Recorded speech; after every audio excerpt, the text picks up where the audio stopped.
Finally আমরা ছাগলটাকে জবাই করার জন্য রেডি হচ্ছি। দেখেন আমি সহ লাড্ডু এবং সাইদ জবাই করার জন্য রেডি হচ্ছি, কারণ ওই মুহূর্তে আমাদের কোনো ব্যবস্থা ছিল না। তাই আমরা তড়িঘড়ি করে ছাগলটা জবাই করার জন্য চেষ্টা করতেছি ইনশাল্লাহ, এবং ভিডিও করতেছি ইব্রাহিম।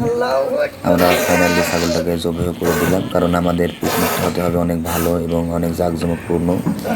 সেটার জন্য অধিক আগ্রহ আমরা করতেছিলাম যে কখন আমরা জবাই কাঙ্ক্ষিত মতো কখন আসবে, এবং এটার জন্য আমাদের অনেক পরিশ্রম করতে হয়েছে। আমাদের কালকে হাজিরহাটে যেতে হয়েছে, আজকে আওতাপাড়াতে যেতে হয়েছে, কারণ সব ইচ্ছা সবাই পূরণ করতে পারবেন না।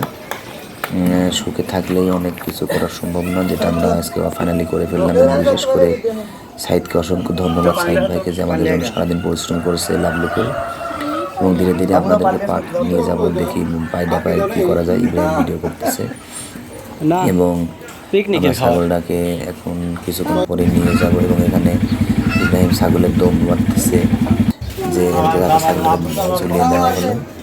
দেখেন আমাদের বিভিন্ন ধরনের এখানে মন্তব্য হচ্ছে, বলছে যে প্রসেস অবলম্বন করা হচ্ছে, দেখেন গ্রাম্য প্রকৃতিতে লাভলু আমাদের এখানে বিভিন্ন রকমের মন্তব্য হচ্ছে, বলছে লাভলু দালাল, সাইদ দালাল। এই দেখেন আমাদের ইব্রাহিম, না ওনাকে দালাল বলা যাচ্ছে না, আমাদের প্রোগ্রামে আমাদের আমান তামান খাসি ঝোলাই দিয়েছি আমরা। কালকে বারবিকিউ, চিকেন মিকেন, চা হবে, মনে করেন সব খাওয়া হবে।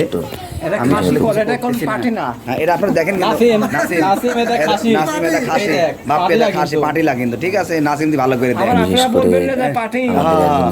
তা না সাহেব বলতেছে এটা খাসি, অরিজিনাল খাসি।